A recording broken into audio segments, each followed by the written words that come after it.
Today's story asks, what happens when today it was the color of twilight? Stick around. This one stays with you. The back room of Cosmic Curios smelled of ozone and old paper. Elias Thorne watched his daughter, Lyra, trace the edge of a crystalline artifact. It was a shard from a shattered Dyson sphere, or so the seller had claimed. It hummed a low, resonant note that vibrated through the soles of his worn boots. Lyra's fingers, pale with a faint, iridescent shimmer, moved with a reverence that felt ancient. She was 7, going on 700. The shimmer was the first sign, a bioluminescence that pulsed with her emotions. A flicker of gold when she was happy, a deepening indigo when she was sad. Today, it was the color of twilight. She was listening. "Lyra, don't touch it," Elias said, his voice a low gravel that rarely rose above a murmur. He was sorting through a crate of unsorted tech, his movements economical, efficient. A man who had learned to make himself small in a universe that didn't care. Lyra didn't look up. "It's singing," she whispered. "A sad song. From the water." Elias froze, his hand hovering over a corroded datapad. The water. He had told her stories, of course. The legends. The things that lived in the dark, crushing depths of Earth's oceans and the oceans of a dozen other worlds. Beings of immense age and power, who communicated not with words, but with songs that could span light years. He had told her they were just stories. Boogeymen to keep children from swimming too far out. He walked over and knelt beside her, placing a hand on her shoulder. Her skin was cool, always a few degrees below human norm. "What song, sweet pea?" She turned her large, dark eyes to him. They were his eyes, but deeper, older. "It's calling for me," she said, her voice trembling. "It says it's lonely. It says it wants to know what I am." A cold dread, familiar and unwelcome, coiled in Elias's gut. He had spent her entire life running from this very moment. Running from the past, from the woman who had given him this impossible child and then vanished into the stars, leaving him with a secret he couldn't share. The shimmer in Lyra's skin was a beacon, a signal he had tried to dampen with creams and long sleeves, but it was a part of her, a part of him. "Lyra, we don't answer the songs of strangers," he said, his voice firmer than he felt. "We stay here. We stay safe." He stood, pulling a dusty tarp over the crate of tech. The air in the room felt suddenly thin, heavy with unspoken things. He looked at the door, a heavy steel slab reinforced with alien alloys, and wondered if it was enough. He had always wondered that. The next morning, the silence was broken, not by the jingle of the pawn shop bell, but by a sound that vibrated in the bones. A low, mournful thrum that seemed to come from the very core of the planet. It wasn't loud, but it was everywhere. It was in the water in the pipes, in the glass of water on his desk, in the air itself. Lyra stood frozen in the middle of the shop, her indigo shimmer flaring like a warning signal. Elias rushed to her side, pulling her behind the counter. "Stay down," he hissed, his eyes scanning the street outside. The few pedestrians on the rain-slicked pavement were oblivious, their heads tilted as if listening to something only they could hear. A dog began to whine, then fell silent. "What is it, Papa?" Lyra's voice was small, lost. "I don't know," he lied. "But we're going to the back room. Now." He ushered her into the sanctum of his office, the room where the real treasures were kept, the ones with no price tags. He locked the door, the heavy thunk of the deadbolt sounding absurdly loud in the vibrating air. He pulled a small, palm-sized device from his desk drawer. It was a jury-rigged sensor, built from scavenged parts and a lot of hope. It crackled to life, displaying a chaotic mess of energy signatures. But one signal stood out. It was enormous, a planetary-scale anomaly located deep in the Mariana Trench. And it was getting stronger. A wave of nausea washed over him. It wasn't just a song. It was a summons. And it was for her. He had known this day would come. He had just hoped it would be later. Much later. He looked at Lyra, her small form huddled in the corner, her eyes wide with a fear that mirrored his own. He was her father. He was the only thing standing between her and whatever was calling from the abyss. He knelt in front of her, taking her hands in his. They were cold. "Lyra, I need you to be very brave for me," he said, his voice steady. "No matter what you hear, no matter what you feel, you do not answer. You understand? You stay quiet. You stay hidden." She nodded, her lips pressed into a thin line. "I won't answer the song. Good, he said, standing up. He walked to the far wall, where a large tapestry depicting a nebula hung. He pulled it aside, revealing a small, hidden alcove. Inside, nestled in a bed of velvet, was a small, smooth black stone. It was a relic from his days with Lyra's mother, a weapon from a war he had barely survived. It was a nullifier, designed to scramble telepathic and sonic signals. It wouldn't stop a Leviathan, but it might hide a small child. If anything comes for you, you hide in here. You press this to your chest, and you don't move. Don't breathe loud. You understand? Lyra nodded again, her eyes fixed on the stone. He placed it in her hands. Her small fingers closed around it. What about you, Papa? Elias looked at the locked door, at the thrumming that seemed to be shaking the foundations of the building. He thought of the irrational, stupid bravery that had gotten him through every bad decision of his life. The kind of bravery that made a man face down a galactic syndicate over a debt of 50 credits. The kind that made him love an alien woman and keep her child. I'll be right outside, he said, the lie tasting like ash in his mouth. I'm going to make some noise. A lot of noise. So you can be quiet. The thrumming had become a physical presence, a pressure in the room that made it hard to think.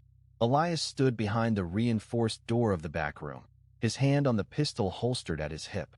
It was a plasma pistol, a cheap model that overheated after 3 shots. It was a pea shooter against a mountain, but it was all he had. He thought of Lyra, hidden in the alcove, clutching the black stone. He thought of her mother, Kaelin.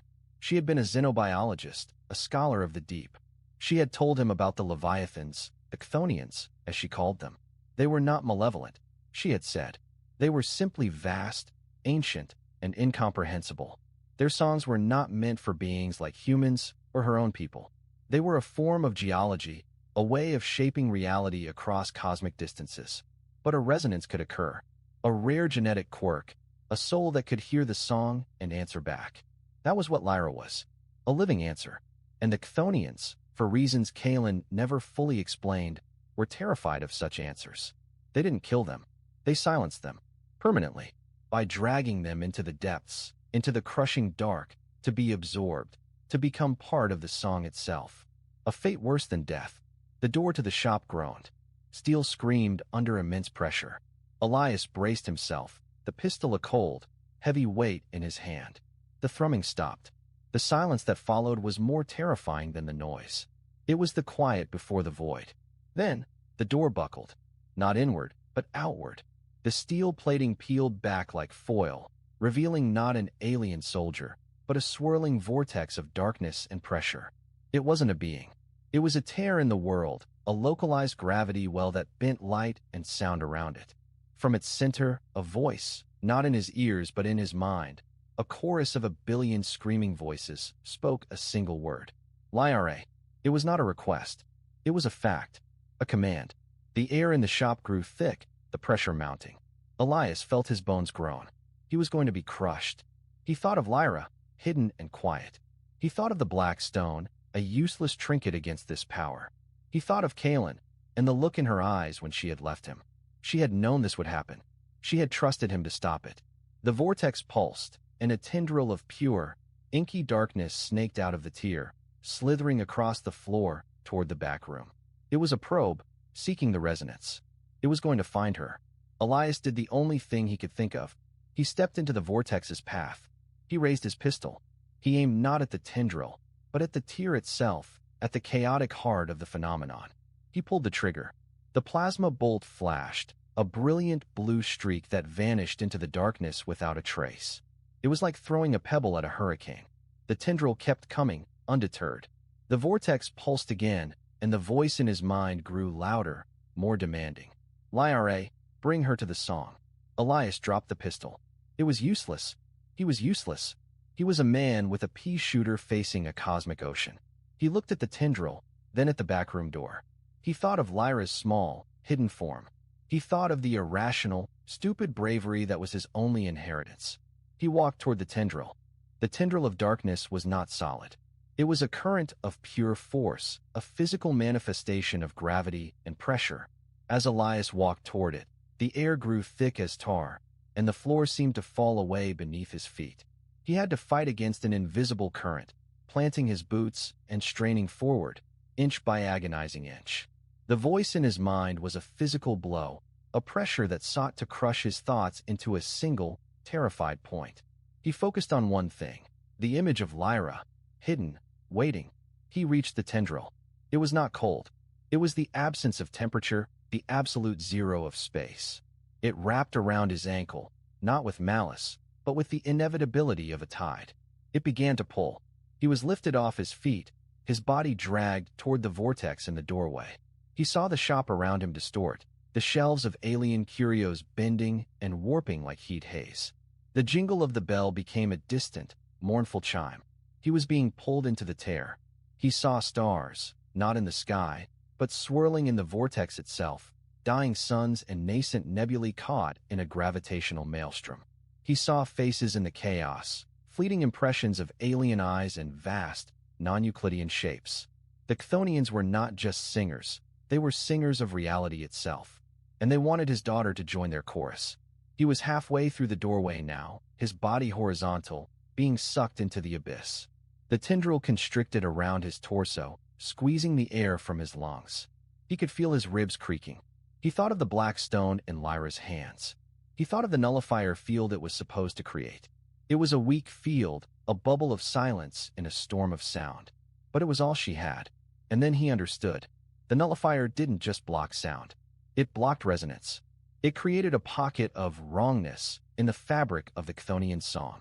A dissonant note in a perfect symphony. That was what terrified them. Not the child, but the answer.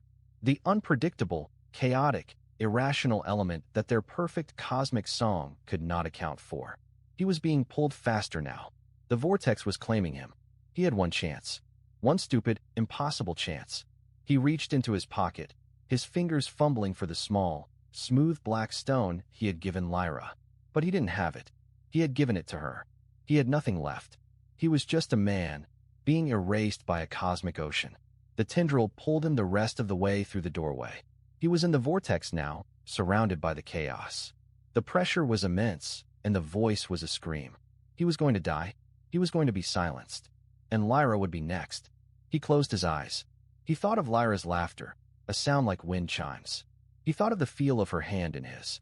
He thought of the irrational, stupid bravery that had brought him here. And he made a choice. He opened his mouth, and he screamed. It was not a scream of terror. It was a scream of pure, unadulterated rage. A sound of defiance. A sound that had no place in the cold, perfect song of the Leviathans. It was a human sound. A messy, emotional, illogical sound. And the vortex stopped. The silence that followed was absolute. Not just an absence of sound, but an absence of everything. The pressure vanished. The pull ceased. Elias hung suspended in the center of the vortex, his ragged breath the only sound in the cosmos. The screaming chorus of the Chthonians had gone silent. He opened his eyes.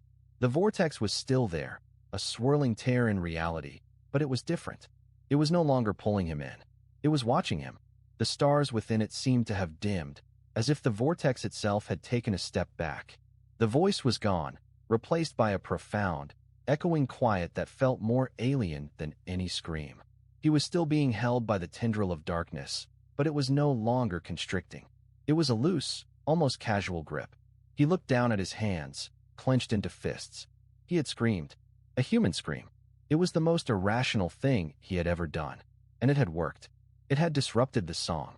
It had introduced a note of chaos that the Leviathans could not process. He thought of Lyra, the black stone, the nullifier field. It wasn't the stone that had done it. It was the potential for the stone, the potential for chaos. But his scream was the chaos itself. It was an answer the Chthonians could not comprehend, a sound that existed outside their perfect, ordered universe. They were terrified of it, terrified of the unknown. The tendril began to retract, pulling him back toward the shop. He was being ejected. The vortex shimmered, and then, with a sound like a universe sighing, it sealed itself. The tear in the doorway vanished. The steel door, which had been peeled back like foil, slammed shut with a deafening clang. The shop was whole again. The air was still. The only sound was Elias's own ragged breathing and the frantic pounding of his heart.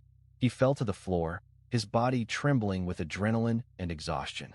He lay there for a long time, just breathing, just feeling the solid ground beneath him. He was alive. He had faced the cosmic ocean and he had not been swallowed. He had scared it away. Slowly, shakily, he pushed himself up.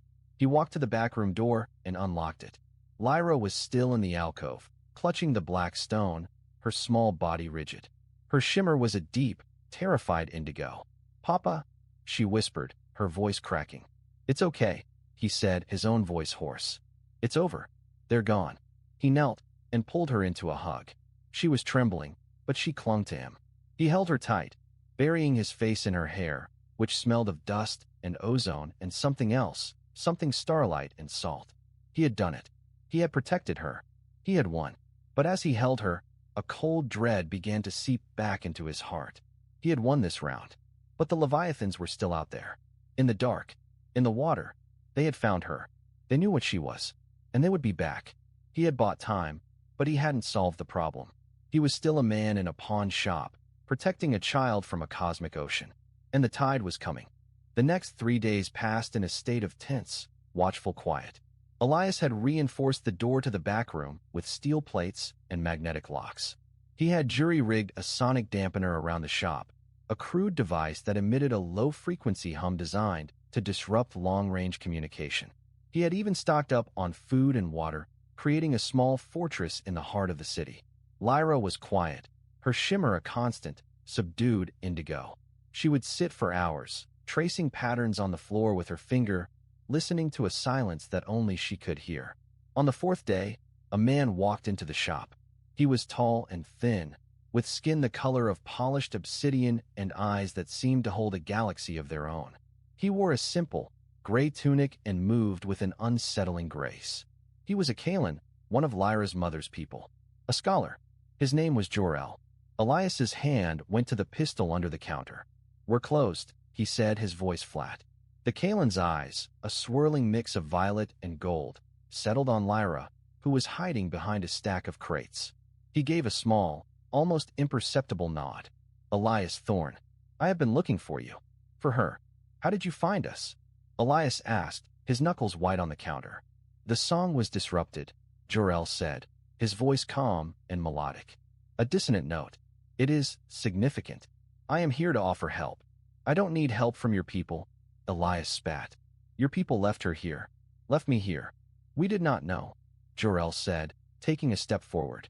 "The Chthonians are a sealed society." That's the story.